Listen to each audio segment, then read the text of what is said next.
हम लोग अपने पैकेज के डाउट डिस्कशन स्टार्ट कर रहे हैं। तो एक्सरसाइज 1 में क्वेश्चन नंबर 33 तक हम लोग ऑलरेडी डिस्कस कर चुके हैं and next question you asked is question number 35। So start with question number 35. Question number 35 में लिखा है ना, known element forms an oxide. What will be the equivalent weight of the element if oxygen content is 20% by weight? तो देखो अगर हमारे पास metal है और वो ऑक्सीजन से रिएक्ट करके मेटल ऑक्साइड बना रहा है, ठीक है, तो वो बोल रहा है कि what is the equivalent weight of the element if oxygen content is 20% by weight.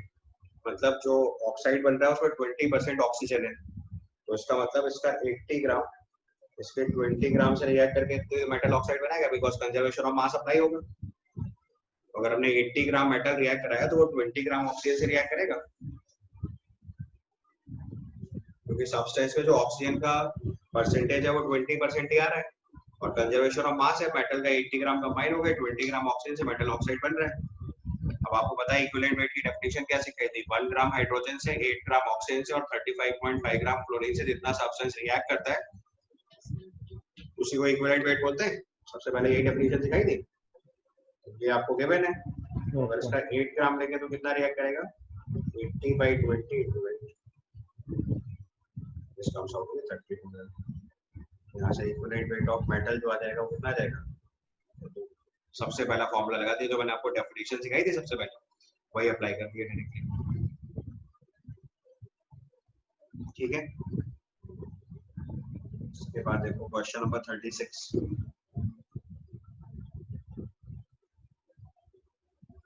36 question लिखा है 2 gram of metal carbonate is neutralised completely by 100 ml of 0.1 NaCl, the equivalent weight of metal carbonate. दो substance एक दूसरे के साथ completely react कर रहे हैं तो इनके ग्राम इक्विवेलेंट इक्वल कर दो। हमारा फॉर्मूला लगेगा gram equivalent of metal carbonate, gram equivalent of metal carbonate is equal to gram equivalent of HCl। इसका 2 दे रखा है, आपसे इसका इक्विवेलेंट वेट पूछा तो 2/E इसके ग्राम इक्विवेलेंट हो गए और HCl यूज कर रहे हैं 100 ml 0.1 N, ये मिली इक्विवेलेंट हो गए by 1000 तो because normality into volume in litres is gram equivalent. यहाँ से E की वैल्यू निकाल, यहाँ से सिंपलीफाई करो तो E की वैल्यू 200 है, ठीक है। इसके बाद आपने नेक्स्ट क्वेश्चन पूछा 37।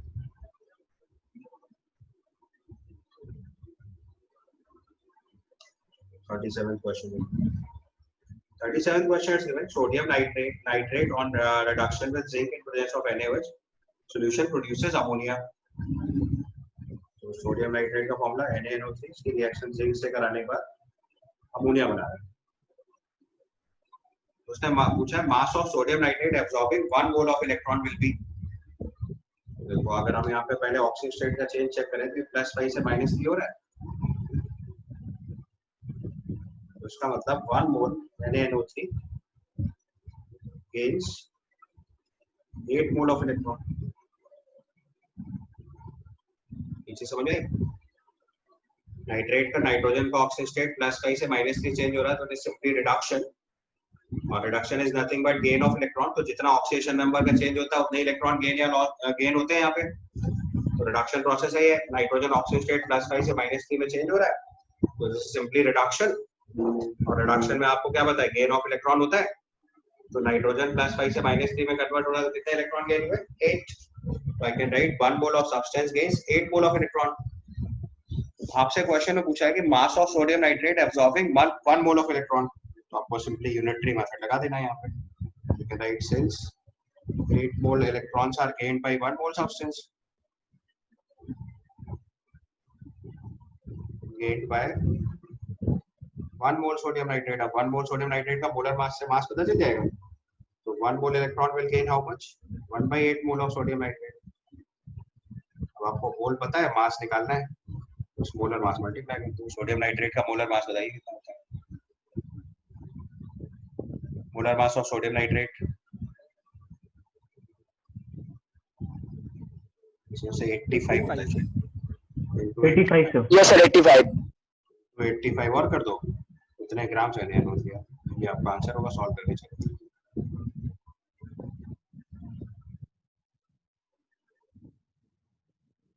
10.625 ग्राम आंसर।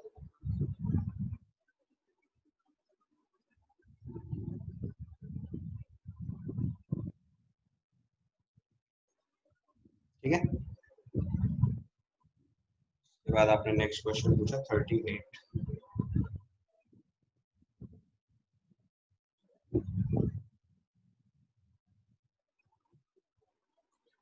38 में लिखा है the equivalent weight of diabasic acid if 0.553 gram is required, this much ml of 0.211 n paste for neutralization। तो आपको पता है कोई भी दो सब्सटेंस एक दूसरे के साथ अगर कंप्लीटली रिएक्ट करेंगे तो उनके ग्राम इक्विवेलेंट्स इक्वल होते हैं, बस वही बराबर कर दो यहाँ पे। सो 0.553 ग्राम दे रखा है, इसको इक्विवेलेंट वेट से डिवाइड कर दो, दैट इज ई। मतलब पहले लिखा है तो equivalent weight gram equivalent of acid is equal to gram equivalent of base लगा रहे हैं basically. So gram equivalent of acid is equal to gram equivalent of base. Acid के ग्राम इक्विवेलेंट हो गए 0.553 बाई ई, और base के gram equivalent हो गए 44.4 बाई 1000, ये वॉल्यूम इन लीटर्स हो गया इनटू 0.211। यहाँ से सॉल्व करके ई निकाल। Gram equivalent of acid equal to gram equivalent of base क्या है, तो एक तरफ मास अपॉन इक्विवेलेंट वेट से ग्राम इक्विवेलेंट निकाला है, दूसरी तरफ normality into volume in litre से इक्विवेलेंट वेट निकाला है, दोनों को इक्वेट करा है। So normality into volume in litre से इक्विवेलेंट निकाला, एक तरफ मास अपॉन इक्विवेलेंट वेट से इक्विवेलेंट निकाला, दोनों को इक्वेट कर दिया। यहाँ से सॉल्व करके ई बताना है। 38 लिया ना, 59 के आसपास आंसर आ जाएगा, सॉल्व करके देख लो। इसके बाद आपने क्वेश्चन नंबर पूछा 45। 45 से पहले तो नहीं बताना कोई।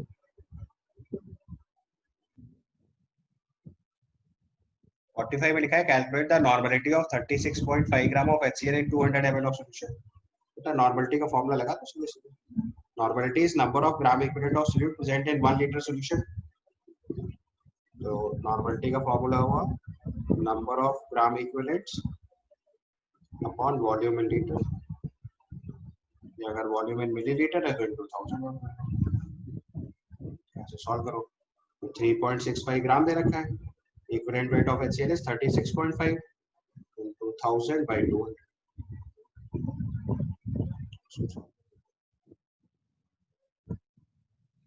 सॉल्व करेंगे तो 0.5 आ जाएगा। ठीक है, after 45 your next question is 46।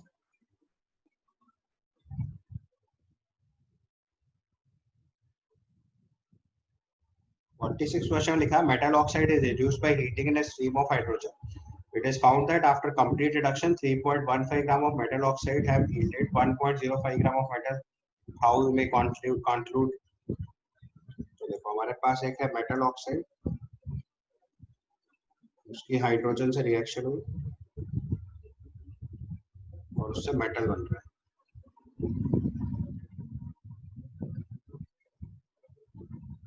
हमारे पास 3.15 ग्राम मेटल ऑक्साइड था, फाइनली 1.05 ग्राम मेटल बना। ठीक है, तो इसका मतलब हमें पता चल गया कि जो मेटल ऑक्साइड में ऑक्सीजन है,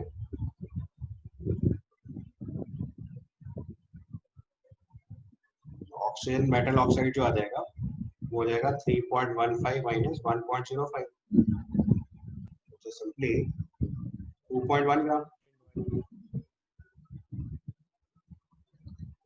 अब आपको पता है कि 8 ग्राम ऑक्सीजन के साथ जितना मेटल बाइंडेड होता है वही उसका इक्विवेलेंट वेट होता है। सो 1.05 ग्राम या 2.1 gram oxygen is binded with 2.1 gram oxygen bonded with 1.05 gram metal। 8 ग्राम कितने से बॉन्डेड होगी वो निकाल लीजिए, तो 1.05 by 2.1 इसको सॉल्व कर दीजिए, तो 8 ग्राम ऑक्सीजन से जितना बाइंडेड होगा वही उसका इक्विवेलेंट वेट हो जाएगा। ये बताइए सॉल्व होकर कितना आ रहा है। और सॉल्व करेंगे तो एक 4 आ जाएगा, तो यहाँ से आपको पता चल गया इक्विवेलेंट वेट ऑफ मेटल जो है वो 4 हो गया।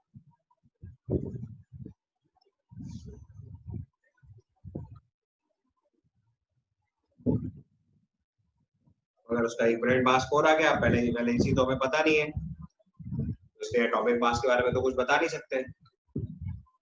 सी और डी में से एक आंसर लिखना है, सी आंसर होगा। ठीक है, क्लियर यहाँ था। Next one you ask is 47।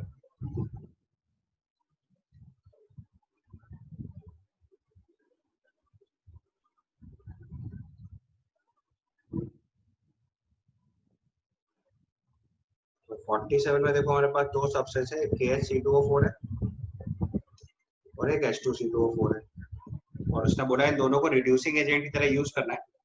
तो रिड्यूसिंग एजेंट की तरह यूज कर रहा था, इसका फर्दर ऑक्सीडेशन होगा।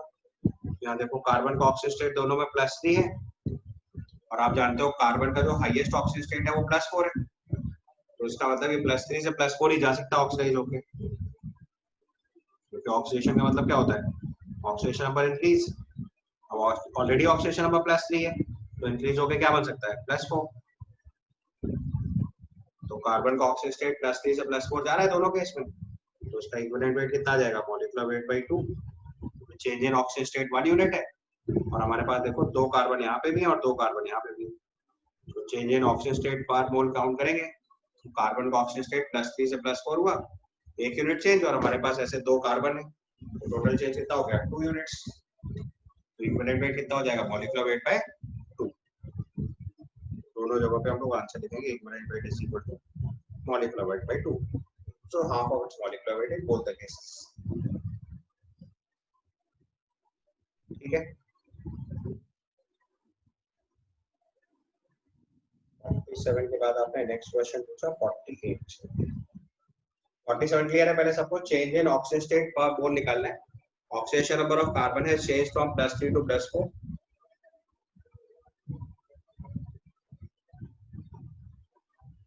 अब 2 कार्बन है, तो एक कार्बन का चेंज 2 यूनिट, तो 2 के लिए 2 पे डबल कर देना।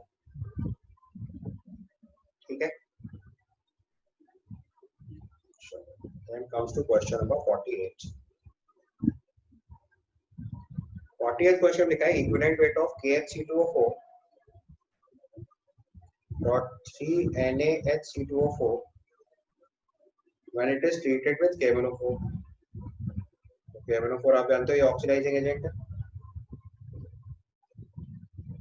वो भी एसिडिक मीडियम में लिखा हुआ है, तो एसिडिक मीडियम में KMnO4 किस में कन्वर्ट होता है, Mn2+ में, तो इससे पता चल गया ये ऑक्सीडाइजिंग एजेंट है, तो इसका मतलब दूसरे सब्सटेंस को ये ऑक्सीडाइज करेगा। अब आपको देखना है ऑक्सीडेशन पॉसिबल किसका है, ऑक्सीडेशन कार्बन का पॉसिबल है क्योंकि उसका ऑक्सीजन स्टेट देखो +3 है। पोटेशियम अल्कली मेटल है, उसको ऑक्सीडाइज करा नहीं सकते, सोडियम अल्कली मेटल है, उसे ऑक्सीडाइज करा नहीं सकते, H+ को ऑक्सीडाइज करा नहीं सकते, सो oxidation is only possible for carbon. और कार्बन का अगर ऑक्सीडेशन होगा तो कार्बन का ऑक्सीजन स्टेट ऑलरेडी +3 है, तो चेंज होकर कहां जाएगा, +4 में।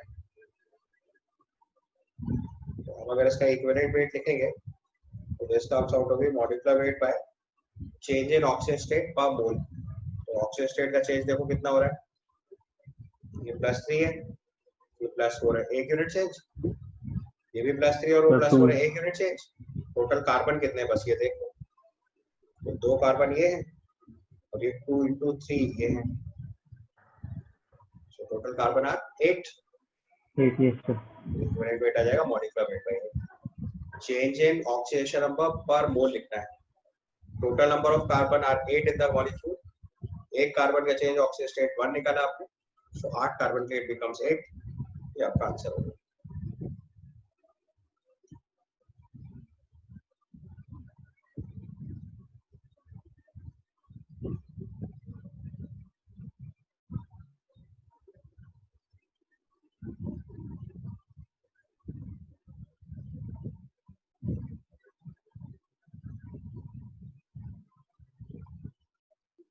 ठीक है,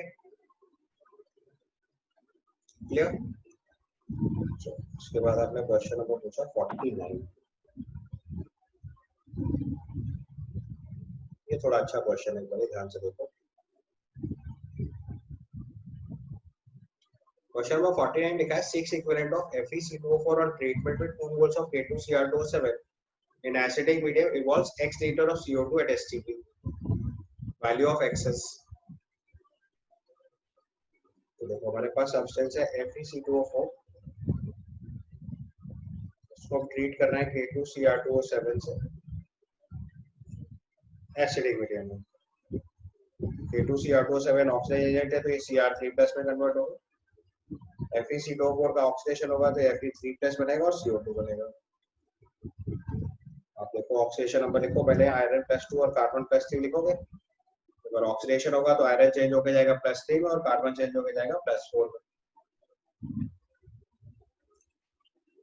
ठीक है, क्वेश्चन में गिवन है कि इसके 6 इक्विवेलेंट है और इसके 2 मोल्स हैं।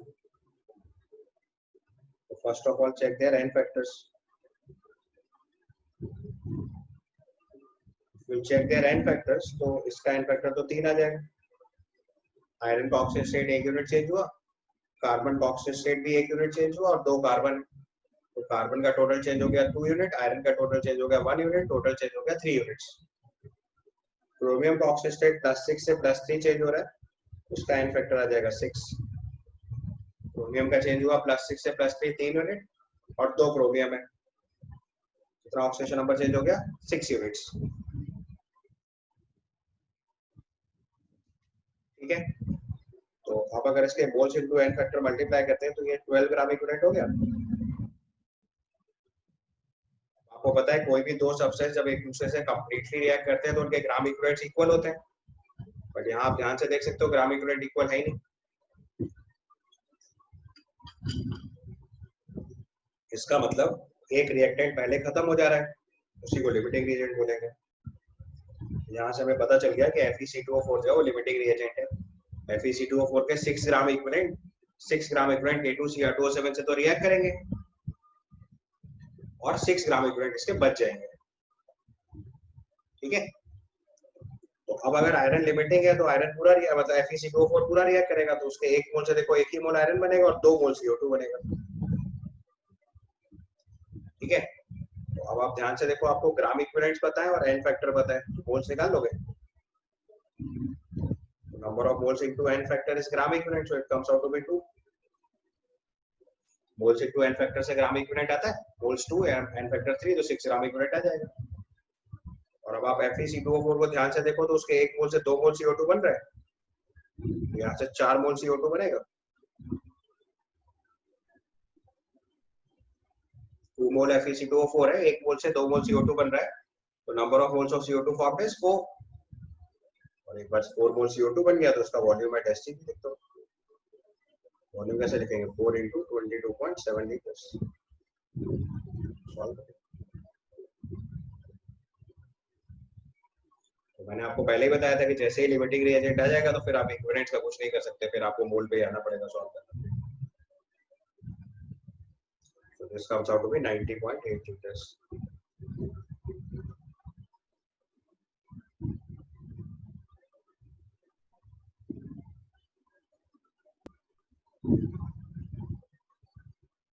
ठीक है,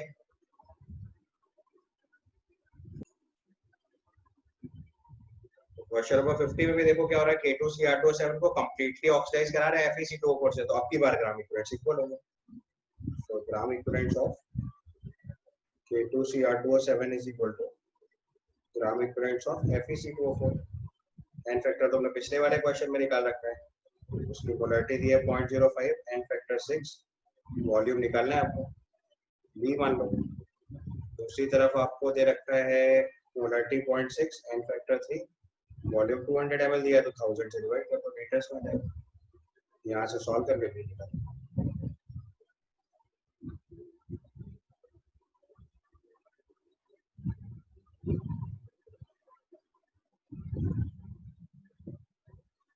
तो यहाँ से भी सॉल्व होके 1.2 लीटर आपका आंसर हो जाएगा।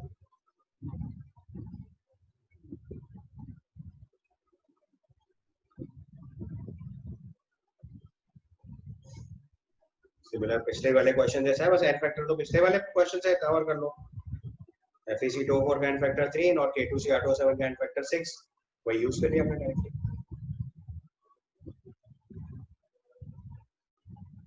ठीक है, नेक्स्ट वाज क्वेश्चन नंबर 53।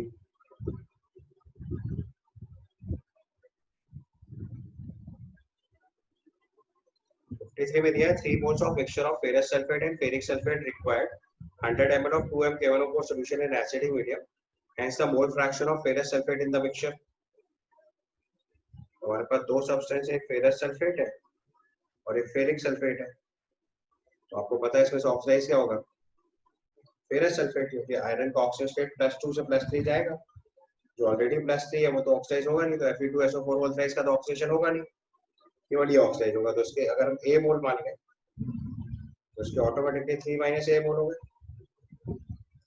तो जो K1O4 से ऑक्साइड होगा वो होगा FeSO4, we'll write gram equivalent of FeSO4 is equal to gram equivalent of K1O4। अब FeSO4 A मोल रिएक्ट कर रहा है, n फैक्टर इसका 1, वैसे n फैक्टर 1 पता चला क्योंकि Fe2SO4 में FeSO4 में आयरन +2 ऑक्सीजन स्टेट में जो ऑक्साइड हो गया +3 में कन्वर्ट होगा, ऑक्सीडेशन नंबर चेंज +2 से +3 एक यूनिट, और एक ही आयरन है तो एक ही यूनिट हो गया। ठीक है, और ग्राम इक्विवेलेंट ऑफ K1O4 लिखेंगे तो 100 ml 2m दे रखा है, सो 2 × n factor 5 × volume 1000 ml, volume 100 ml। इसको सॉल्व कर दीजिए, यहाँ से A की वैल्यू 1 आ जाएगी, तो mole fraction of ferrous sulphate लिखेंगे तो moles of ferrous sulphate upon total moles, mole fraction becomes 1/3। ठीक है, नेक्स्ट क्वेश्चन आपको पूछा 51 and 52। Law of gram equivalent ठीक से रिव्यू कर लेना है क्योंकि बहुत इंपॉर्टेंट कॉन्सेप्ट है और बहुत जल्दी सवाल सॉल्व होता है, अगर आप एक बार समझ गए तो उसमें कहीं प्रॉब्लम नहीं है। देखो 51 में पूछा है if equal volume of 1m K1O4 and 1m K2Cr2 solutions are used to oxidize Fe2+ in acidic medium, then Fe2+ will be oxidized। तो दोनों के ग्राम इक्विवेलेंट्स निकाल दो क्योंकि जो ऑक्सीडेशन होगा तो ग्राम इक्विवेलेंट्स होगा, तो ग्राम इक्विवेलेंट ऑफ K1O4 लिखेंगे, उसकी मोलरिटी 1 दे रखी है, n फैक्टर इसका 5 होता है और वॉल्यूम भी मान लो, और ग्राम इक्विवेलेंट ऑफ K2Cr2O7 लिखोगे, उसकी मोलरिटी 1 दे रखी है, n फैक्टर 6 होता है, वॉल्यूम भी दिया है, ये 5 भी आ रहा है, ये 6 भी आ रहा है, जिसके इक्विवेलेंट ज्यादा है वो ज्यादा कंज्यूम करे, इसका मतलब Fe2+ will be more oxidized by Fe2+ will be oxidized more by K2Cr2O7। जिसके ग्राम इक्विवेलेंट ज्यादा होंगे वो ज्यादा कंज्यूम करेगा, क्योंकि आपको पता है कि रिएक्शन कंप्लीट तभी होगी जब ग्राम इक्विवेलेंट्स इक्वल हो जाएंगे, तो जिसके ग्राम इक्विवेलेंट ज्यादा है वो ज्यादा Fe2+ कंज्यूम करेगा, जिसके ग्राम इक्विवेलेंट कम है वो कम कंज्यूम करेगा। ठीक, क्वेश्चन नंबर 52। 52 में दिया 100 ml 0.1m K1O4 oxidized by 100 ml H2O2 in acidic medium, the volume of same K1O4 required in strong alkaline medium to oxidize 100 ml of same H2O2 will be। तो concept है कि जो ग्राम equivalent of H2O2 है वो ग्राम equivalent of K1O4 in acidic medium भी और basic medium भी, क्योंकि सेम ही सब्सटेंस ऑक्साइड करा रहे हैं, so gram equivalent of H2O2 will be equal to gram equivalent of H2O2 will be equal to gram equivalent of K1O4 in acidic medium,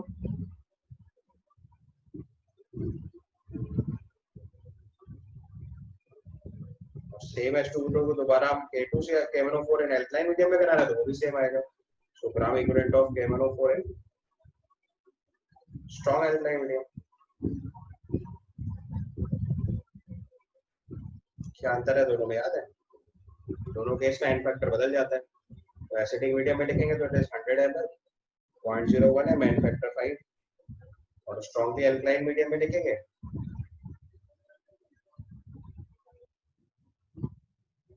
molarity तो वही रहेगी, सेम सॉल्यूशन है 0.01 n factor 1, volume निकालना है, तो यहाँ से सिंपलीफाई करोगे तो वॉल्यूम की वैल्यू आ जाएगी 500 ml। K1O4 and acidic medium से जो H2O2 ऑक्सीडाइज करा रहे हैं उसी को K1O4 एंड बेसिक मीडियम से भी करा रहे हैं। H2O2 सेम है तो मोलारिटी सेम रहेगी, बट एन फैक्टर बदल जाएगा। एसिडिक मीडियम में एन फैक्टर 5 होगा और स्ट्रांगली अल्कलाइन मीडियम में एन फैक्टर 1 होगा। वीकली बेसिक मीडियम या न्यूट्रल मीडियम में एन फैक्टर 3 होता है। मैंने आपसे बोला था K1O4 के तीनों एन फैक्टर याद रखने, बहुत इंपॉर्टेंट क्वेश्चन है ये। ठीक है, क्लियर है यहाँ तक? H2O2 का एन फैक्टर कितना होगा? इसके बाद आपने क्वेश्चन नंबर 55 पूछा है। 55 में लिखा है number of oxalic acid molecules in 100 ml of 0.2 m oxalic acid are. Next is question number 55. 55 में पहले आप नंबर ऑफ ग्राम इक्विवेलेंट निकाल लो ऑक्सैलिक एसिड के। नंबर ऑफ ग्राम इक्विवेलेंट आ जाएंगे 0.02 एंड नॉर्मल टी है, वॉल्यूम 100 ml है और 1000 से डिवाइड कर दो। This comes out to be 2 into 10 to the power -3। फिर इसके नंबर ऑफ मोल्स निकाल लो। So number of moles into n factor is gram equivalent, so 2 into 10 to the power -3/2, 10 power -3 आ गया। और नंबर ऑफ मॉलिक्यूल्स कैसे निकालते हैं? Moles into Avogadro's number. So number of molecules will be 10 to the power -3 into Avogadro's number 6.023 into 10 to the power 23। इसको simplify करेंगे 6.023 into 10.23 answer आ जाएगा। Clear है यहाँ तक? So we'll stop here.